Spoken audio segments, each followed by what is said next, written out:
겟세마나에서 기도를 마치신 예수님은 동국 들이전 들이닥친 대제사장이 보낸 종들에 의해 붙잡혀 끌려가게 됩니다.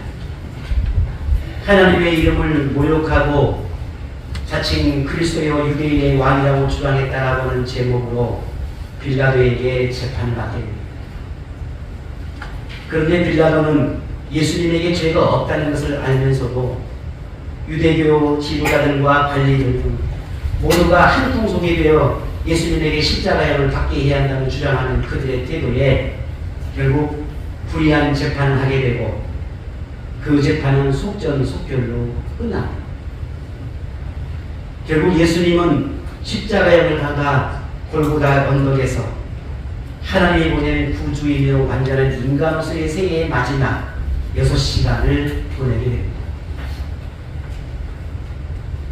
한번 여러분 잠시 눈을 감아보시죠. 눈을 다 같이 한번 감아보십시오. 저 보지 말고 눈을 잠시 한번 감아보시죠. 그리고 우리가 예루살렘으로 가 있다고 생각을 하십시오. 예루살렘 거리의 한 곳에 이른 아침부터 수많은 사람들이 모여 있습니다. 빼곡하게 둘러싸 십자가를 진 예수님을 향해 조롱과 모욕의 말로 비웃고 있습니다. 가시관을 쓰고 있는 머리는 가시독 때문에 퉁퉁 부어올라 얼굴을 알아보기가 힘들 정도입니다.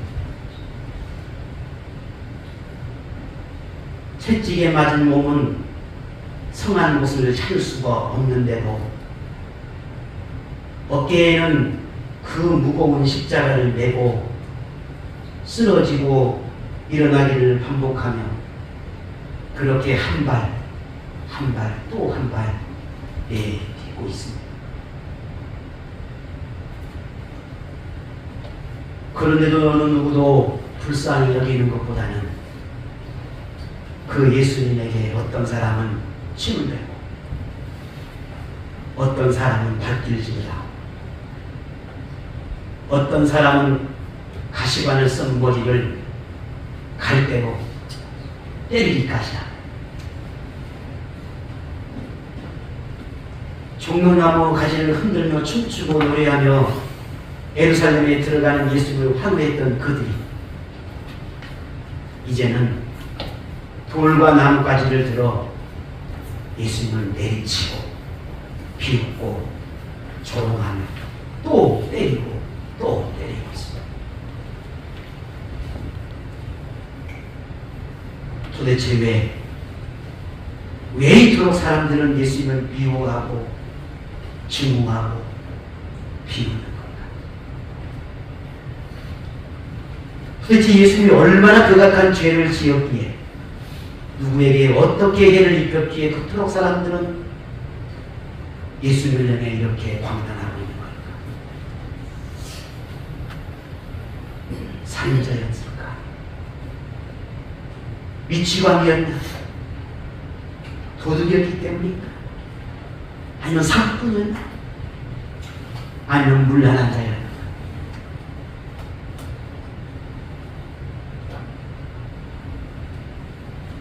그곳에 여러분은 어디에 계십니까? 예수님을 위해 슬퍼하며 울고 있습니까? 아니면 그저 구경꾼처럼 바라만 보고 있습니까? 아니면 예수님에게 달려가 피 묻은 몸을 만지며 퉁퉁 부어있는 얼굴을 어루만지고 그 예수님의 고통을 나누고 그 마음의 아픔을 함께 아파하고 있습니다.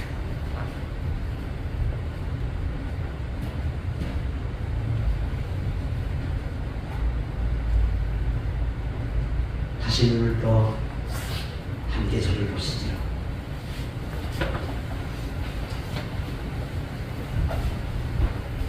우리는 이 십자가라고 하는 예수님의 그 은혜가 아니, 예수님이 지신 그 고난의 십자가의 그 의가 어떠한지는 사실은 상상하기 힘들지만 우리는 말씀을 통해서 믿음으로 바라봐지고 이해가 되어지고 믿음으로 예수님의 그 은혜가 그래도 느껴진다라고 말을 합니다.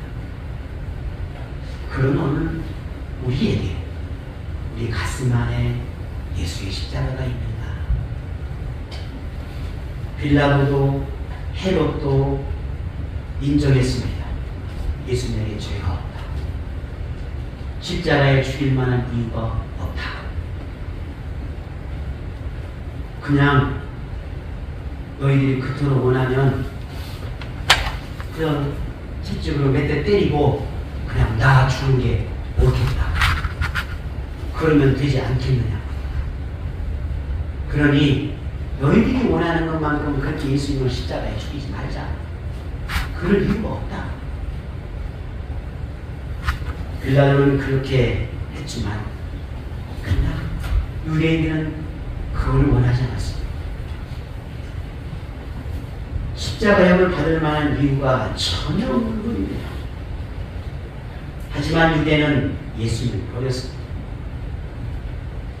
예수님이 하나님의 아들이심과 구주라고 하는 사실을 수없이 많은 증거로 증명해 보였지만 외면했습니다. 그들이 선택한 것은 예수님이 유대인의 기억에서 영원히 사라지기를 바랬고 그래서 예수님을 죽이는 것이었습니다. 그 죽음의 과정마저 사람들에게 조롱거리가 되게 했습니다. 예루살렘은 예수님을 위한 슬픔이 아니라 오히려 예수님의 죽음을 향해 가고 있는 그 모습을 바라보며 기뻐하고 즐거워하며 환호하는 환호 소리로 가득했습니다. 아침 9시 골고다는 십자가에 못 박는 소리와 죄수들의 고통에 신음하는 소리로 가득합니다. 죄수 중에 십자가의 죄를 알리는 죄패에 유대인의 왕이라고 히브리어와 헬라어와 로마어로 표기되어 있는 죄패가 붙어 있습니다. 그리고 그 십자가에 예수님이 매달려 있습니다. 십자가에 매달린 예수님을 향해 사람들은 말합니다. 당신이 진정 구원자냐? 당신이 진정 구주냐? 당신이 진정 하나님의 아들이냐? 네가 말하는 그 하나님의 아들이 아니냐? 자, 그러면 십자가에서 내려와 봐라. 그리고 네가 구주임을 증명해 봐라. 그러면 나도 믿겠다.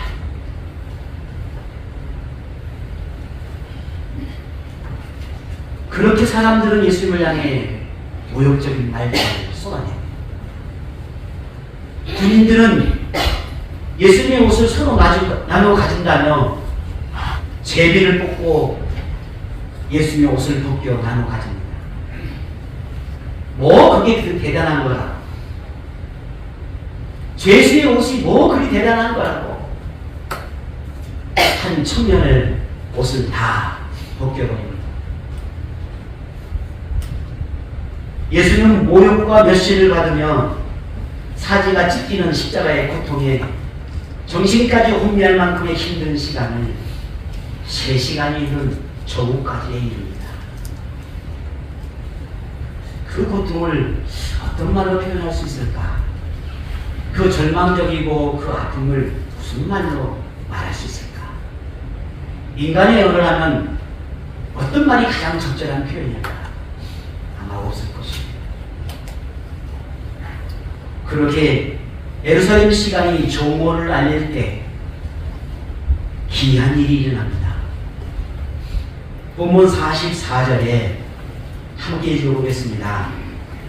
때가 제6시쯤 되어 해가 빛을 잃고 온 땅에 어둠이 임하여 제9시까지 계속하며 아멘.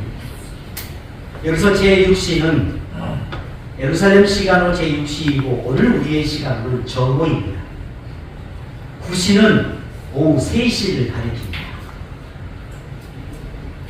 해가 빛을 잃고 어둠이 가득했다라고 했습니다. 정오가 되었을 때 해가 빛을 잃어버린 겁니다. 그리고 예루살렘은 어둠에 갇히게 됩니다. 우리는 이것이 단순한 시간, 단순한 어떤 자연현상이라고 말할 수 있을까? 우리는 그렇지 않습니다. 하나님의 행하신 일을 미련한 인간이 다 알 수는 없겠지만 만물을 지배하시는 하나님이 일으킨 기이한 일이라고 하는 걸 우리는 알 수 있습니다. 해가 빛을 잃었다는 것만으로도 하나님이 이 기이한 현상을 통해서 사람들에게 무엇인가 말씀하고 무엇인가 알려주고 싶어 하시는 확실한 하나님의 뜻이 있었다라고 하는 것은 분명한 사실입니다.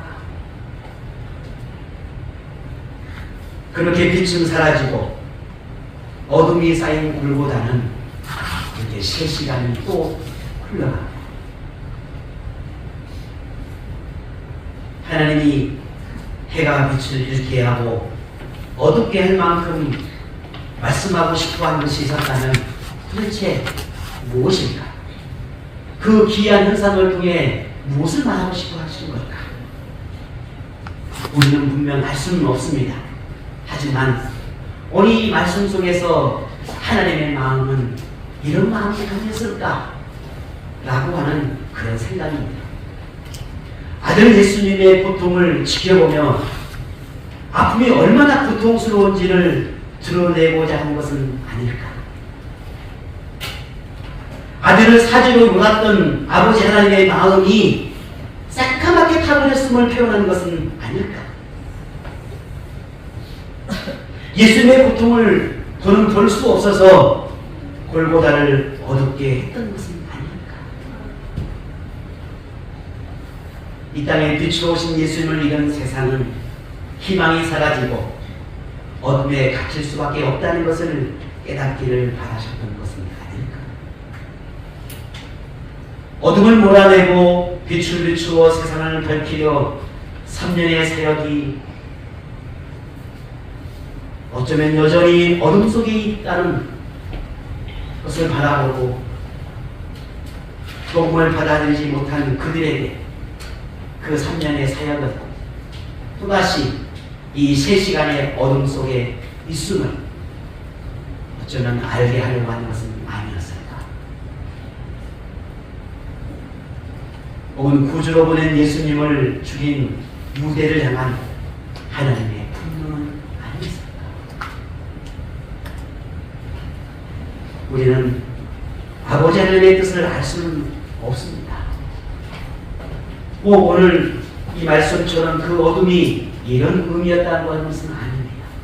하지만 하나님이 제게 주시는, 제게 깨닫게 하고 제게 주시는 마음이 마치 이와 같았습니다.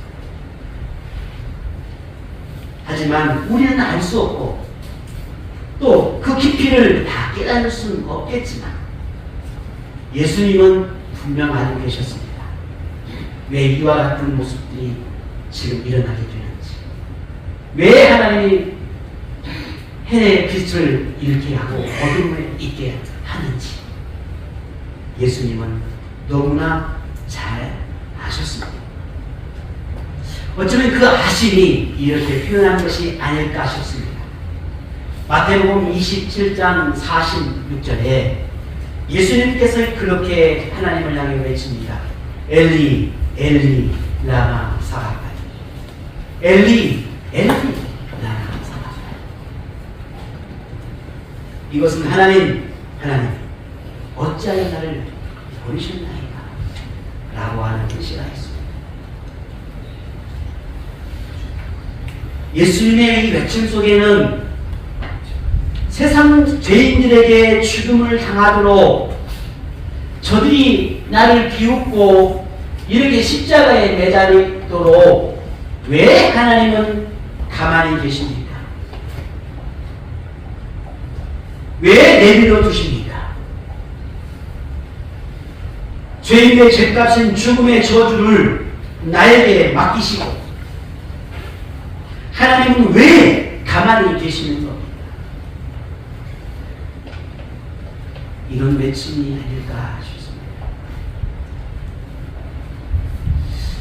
예수님의 기도처럼 아버지 하나님의 이 예수님의 고통, 조롱, 불의, 순환을 아주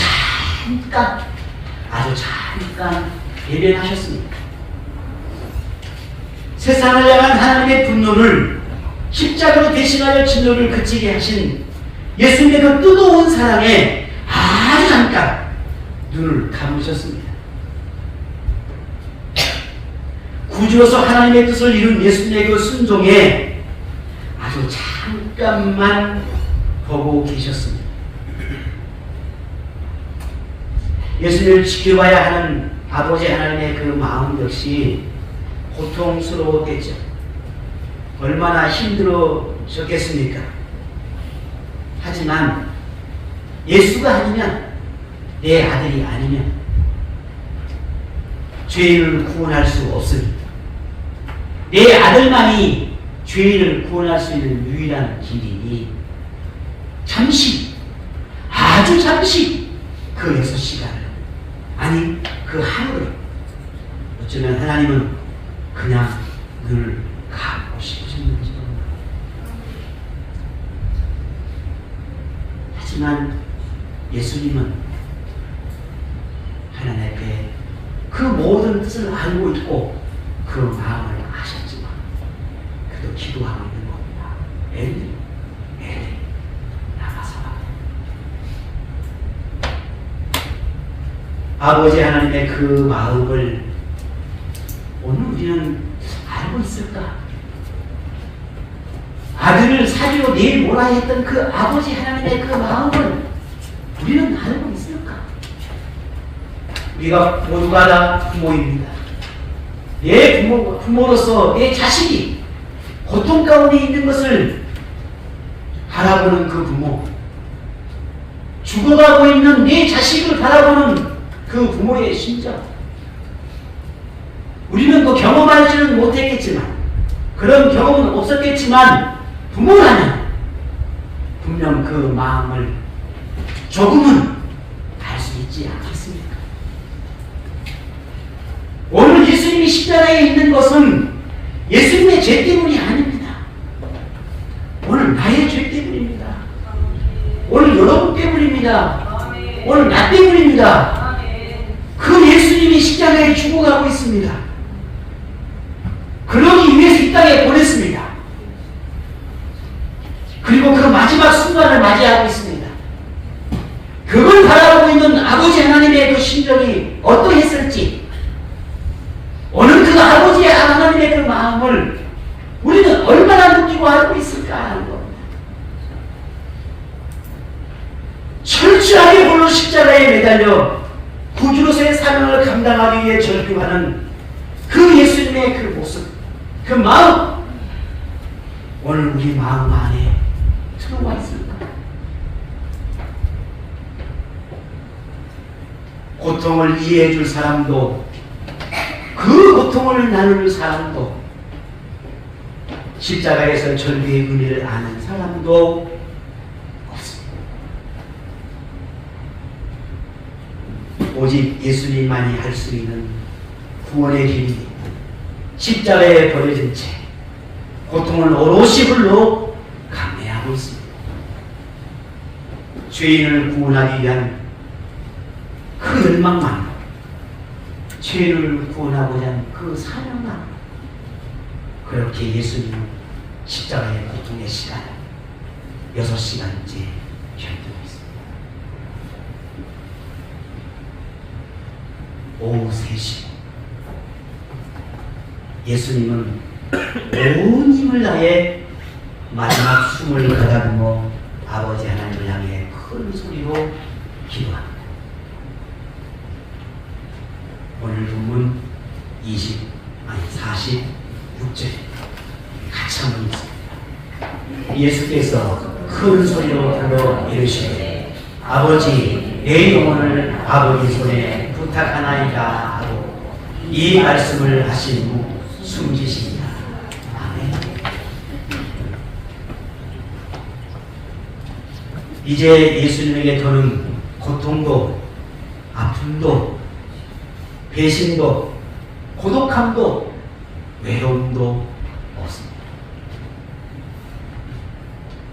하나님의 뜻에 의해 성령으로 잉태되어 동정녀 마리아의 몸에 잉태되어 인간으로 태어나시고 하나님의 뜻을 이루기 위해 3년의 사역을 감당하고 그 3년의 사역 속에 다 이루시고 33년의 짧은 생애를 십자가에서 바치셨습니다.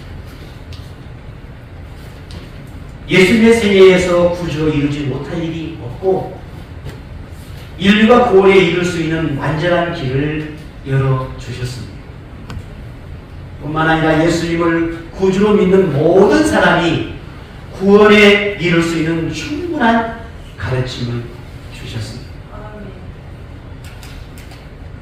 예수님이 아니면 구원은 없습니다. 예수님이 아니면 하늘 소망을 이룰 수 없습니다. 예수님이 아니면 죽음에서 벗어날 수 없다는 것을 이 마지막 십자가의 죽음을 통해서 우리에게 보여주셨습니다. 사도행전 4장 12절에 다른 이로서는 구원을 받을 수 없나니 천하 사람 중에 구원을 받을 만한 다른 이름을 우리에게 주신 일이 없다라고 하신 이 말씀이 진실이라고 하는 것을 알게 하셨습니다. 예수님만큼 죄인을 사랑하며 긍휼을 베풀며 자비를 행하신 분이 없습니다. 예수님만큼 악인에게 인내하고 오래 참으신 분도 없습니다. 예수님만큼 사람을 완벽하게 알고 이해해 주시는 분도 없습니다. 예수님만큼 완전하고 흠이 없으신 분도 없습니다. 이것을 바울은 로마서 5장 8절에 이렇게 증언했습니다.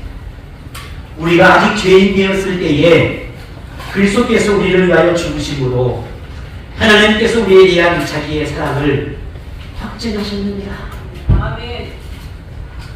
십자가에서 죽으심으로 우리를 얼마나 사랑하시는지 명확하게 보여주었다는 겁니다. 아멘.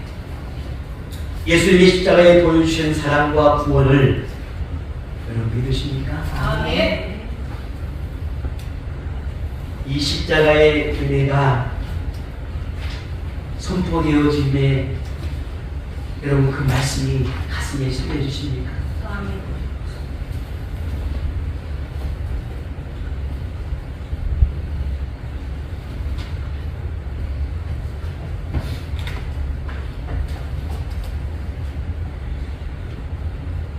예수님의 십자가 죽음에 관하여 절대로 변질되지 않아야 할 복음의 핵심은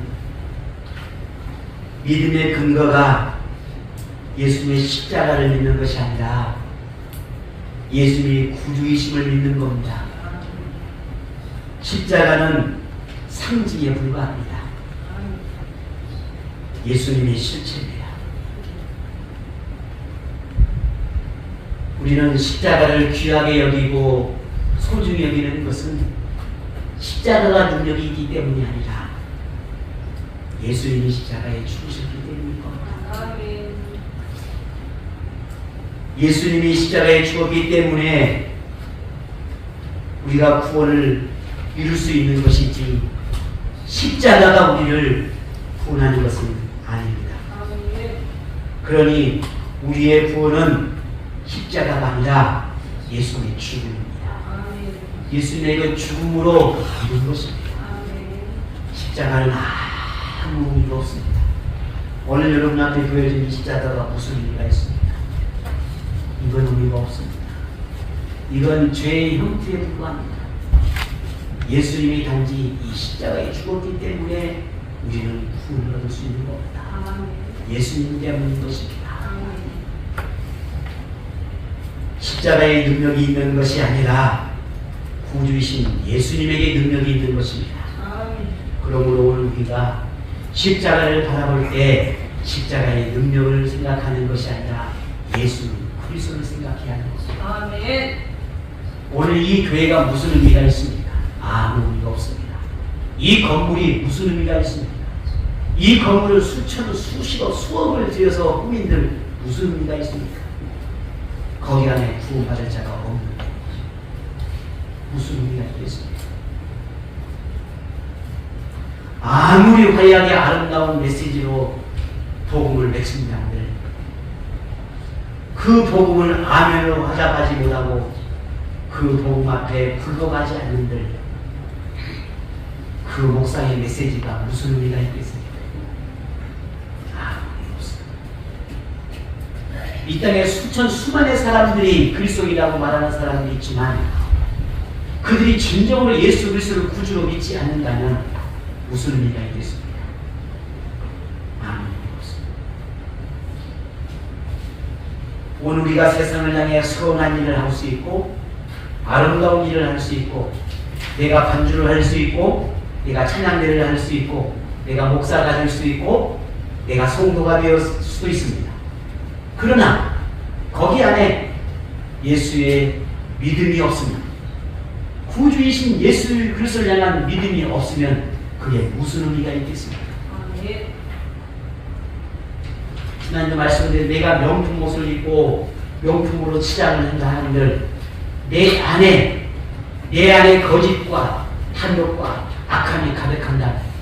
내가 아무리 아름답게 꾸민들 그게 무슨 의미가 있겠습니까? 오늘 우리가 진정으로 우리의 속사람이 예수의 사람으로 예수의 은혜로 구속의 은혜로 거듭나지 않으면 우리는 아무것도 아닙니다. 아멘.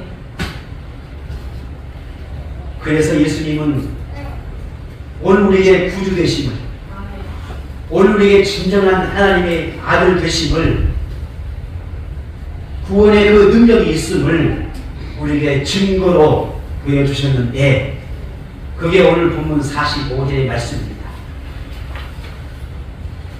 같이 봅니다. 성소의 휘장이 한가운데가 찢어져라. 아멘. 성소의 휘장이 한가운데로 찢어졌다라는 또 하나의 기이한 현상이 나타났습니다. 성소란 지성소와 성소를 가리키는 장소를 말합니다. 성소가 있고 지성소가 있는데 이것을 가리켜서 우리는 성소라 말합니다. 지성소에는 언약궤를 보관하는 장소로 1년에 한 번씩 대제사장이 유일하게 들어가는 곳이 지성소입니다. 그리고 성소가 있는데 이 성소는 촛대가 있고 향단에서 향을 피우고 그리고 그곳에 떡을 드리는 곳이 있습니다. 이것을 우리는 성소라고 말합니다. 그런데 이렇게 지성소와 성소를 한가운데 나누는 구분하고 있는 그 천이 있었는데 이게 오늘 말하는 휘장이었습니다. 근데 이 휘장이 찢어져 버렸다는 겁니다. 누군가 가서 찢은 것이 아니라 예수님께서 숨을 거두실 때 그 순간에 이 휘장이 찢어진 것입니다. 무슨 의미일까? 가장 중요한 것은 이 휘장은 지성소와 성소를 구분하는 것이었는데 이 구분하는 것이 사라졌다는 의미입니다. 그 말은 유일하게 대제사장만 지성소에 들어갈 수 있었는데 이제는 더 이상 그 의미가 사라졌다는 말입니다. 그것은 누구든지 하나님의 자녀가 될 수 있고 누구든지 하나님을 직접 하나님께 나갈 수 있고 누구든지 예수를 믿으면 거룩한 하나님의 백성이 될 수 있게 되었다라고 하는 것을 오늘 이 휘장을 찢어짐을 통해서 우리에게 알려주는 메시지입니다. 아멘. 그런데 이것을 요한복음 14장 6절의 말씀에 정확하게 가르쳐주고 있습니다. 여러분도 익히 알고 있는 말씀입니다. 요한복음 14장 6절이지요. 예수께서 이르시되 내가 곧 길이요 진리요 생명이니 나로 말미암지 않고는 누구에게요? 아버지. 아버지께로 올 자가 없다 라고 하는 이 말씀을 통해서 예수님이 하나님의 아들이고 구원자라는 것을 가르쳐 주셨는데 그 증거로 휘장이 찢어진 것입니다.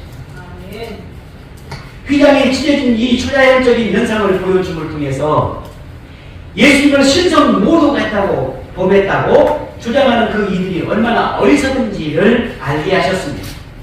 예수님이 구주가 아니라고 하나님의 아들이 아니라고 말하는 이들을 부끄럽게 만들었습니다. 예수를 믿지 않는 것이 곧 하나님을 믿지 않는 것과 같고 예수를 인정하지 않는 것이 곧 하나님을 인정하지 않는 것과 같고 예수님의 말씀을 듣지 않는 것이 하나님의 말씀을 듣지 않는 것 같다는 것을 오늘 이 십자가 죽음을 통해서 예수님이 보여주신 겁니다. 예수님의 죽음으로 예수님이 누구인지 왜 믿어야 하는지 명확해졌습니다. 하나님을 지식으로 알았던 사람들에게 지식이 믿음이 아니라 지식에 멈추기에 되면 그 지식은 결코 믿을 수 없다는 것을 분명하게 가르쳐 주셨습니다. 우리도 예수님에 관한 지식이 곧 믿음인 것처럼 착각해서는 안 됩니다. 내가 예수님을 알고 있다고 해서 그건 믿음이 아니라는 말입니다. 내가 예수님의 모든 사실을 다 알고 있다고 해서 그게 믿음이 아닙니다. 예수님의 죽음에 관하여 아는 것과 믿는 것은 다릅니다. 오늘 우리가 착각하지 마십시오. 여러분이 예수를 잘 안다고 해서 믿는 게 아닙니다. 아는 것과 믿는 건 다른 겁니다. 어떻게 다를까? 믿는다고 하는 것은 마치 이런 게 아닐까 싶습니다. 우리가 믿는다고 하는 것은 항상 하나님의 그 은혜만을 구하는 사람이 아니라 늘 그저 하나님의 은혜를 원하는 사람이 아니라 이미 받은 그 은혜를 알고 그 은혜에 응답하는 삶을 살고자 하는 사람입니다. 아멘. 이게 믿는 사람입니다. 하지만 예수를 지식으로 아는 사람은 마치 드라마나 혹은 영화의 한 소재가 되는 것처럼 마치 아버지의 권력과 능력을 믿고 자기가 하고 싶은 대로 악을 행하고 제 멋대로 살다가 문제가 발생하고 어떤 일이 터지면 아버지를 찾습니다. 그리고 아버지에게 해결해달라고 구합니다. 아버지의 자비를 구하고 아버지의 사랑을 호소하지. 그리고 다시 용서를 얻고 문제가 해결되면 또다시 저 멋대로 자신의 악을 행하고 또 악을 행하지. 그리고 그 문제가 또 터지면 또다시 아버지에게 찾아옵니다. 오늘 우리가 예수를 믿는 것과 아는 것은 이 차이입니다. 내가 살고 싶은 대로 내가 하고 싶은 대로 마음대로 하다가 내 인생의 문제가 터지고 내 삶에 고단한 삶이 나타나고 내가 힘들고 어렵고 내 마음의 상처와 아픔과 수많은 많은 인생의 문제가 생기면 다시 아버지에게 찾아옵니다. 그리고 호소합니다. 하나님, 내가 부족해서오니 내가 죄인이오니 내가 어리석이소니 내게 긍휼을 베풀어 주소서. 내게 자비를 베푸소서. 내가 미련했습니다. 내가 믿음이 부족했습니다. 또 호소합니다. 그리고 문제가 해결되지만 다시 돌아갑니다. 내가 원하는 대로 내가 하고 싶은 대로. 또 문제가 터집니다. 다시 아버지에게 찾아옵니다. 아버지 사랑이 많으시고 긍휼이 많으시고 자비로우신 분이시니 내가 믿음 없어도 용서하시고 똑같은 말을 또 반복합니다. 이건 믿음이 아니죠.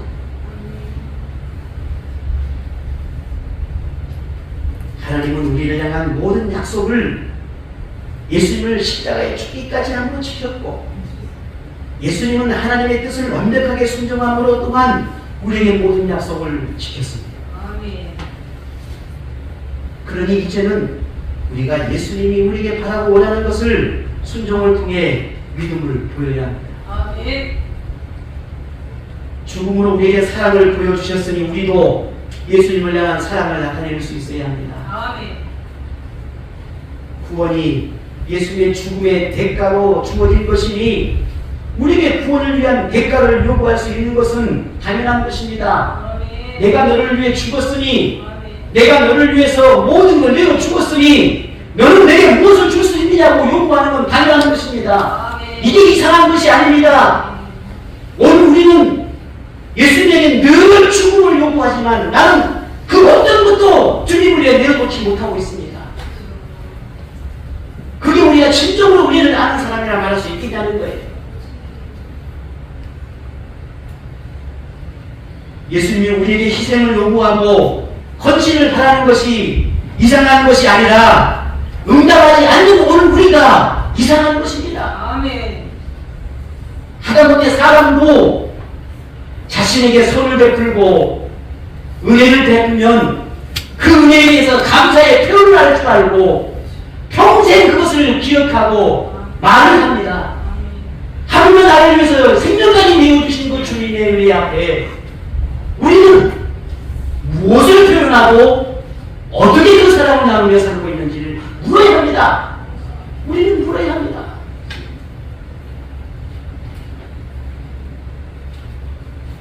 십자가에서 이룬 구원의 은혜는 세상에 어떤 값을 치러도 얻을 수 없습니다.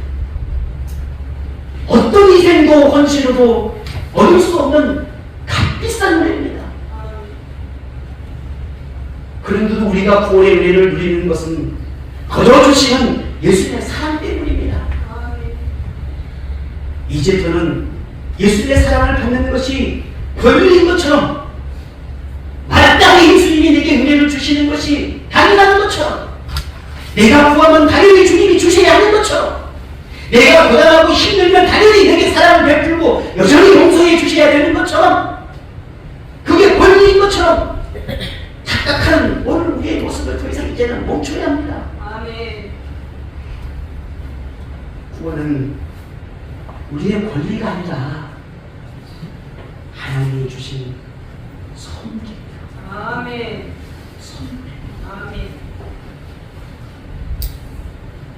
구원은 죄인인 우리를 위한 예수님의 희생에 따라가는 것을 우리는 잊지 않아야 합니다. 아멘. 그 희생을 안다면 예수님의 어떤 말씀에도 우리는 기쁨과 감사로 응답하는 믿음의 삶이 있을 것입니다. 아멘. 그게 오늘 저에게, 오늘 여러분에게 말씀 앞에 우리 아멘을 하라고 합니다. 아멘을 고백하는 오늘 우리의 삶이 그 십자가를 더 빛나게 하는 오늘 저와 여러분 되기를 원합니다. 아멘. 세상은 말합니다. 그렇게 고단한 믿음의 삶을 왜 살아야 하는지. 그저 믿는다고 말하고 적당하게 그저 교회에 가서 예배드리면 그 모습만 하면 되지. 뭐 그렇게 고단한 삶을 살아야 하는가. 그저 잠깐 예배드리는 것이 그게 그러면 되는 것이지. 그렇게 어렵게 살아야 되는 거야. 그렇게 새벽부터 쫓아가서 교사를 하고 반주를 하고 그렇게 잠도 거들어가면서 그렇게 한낮지도 않고 그렇게 헌신하고 수고하고 봉사의 삶을 사느냐고. 편하게 쉽게 굳이 그리 안 해도 네 믿음이 있지 않냐? 너 예수님 믿지 않냐? 그러면 구원을 받을 건데 뭐 그렇게 힘들게 어렵게 고단한 삶을 사느냐고. 어쩌면 그렇게 사람들이 우리에게 바라고 있는 거예요. 여러분들 그렇게 생각하십니까? 오늘 저도 여러분도 우리는 분명 그 예수님의 그 십자가를 붙들고 우리는 어쩌면 이 고단한 삶을 선택했는지도 모릅니다. 쉽고 편한 길도 있지만 예수님의 그 십자가의 은혜를 알기 때문에 오늘 우리는 이 길을 가고자 하는지도 모릅니다. 자, 이왕 그렇다면 그 믿음, 그 은혜를 알아서 우리가 가고자 한다면 우리가 조금만 더 불편해집시다. 우리가 조금만 더 불편해지십시오. 조금만 더 내 것을 내려놓으십시다. 우리가 조금만 더 십자가를 생각하십시다. 그리고 예배자는 기도하는 자, 세상을 믿음으로 살아내요. 그래서 하나님의 그 십자가 은혜가 오늘 우리 안에서 핀다.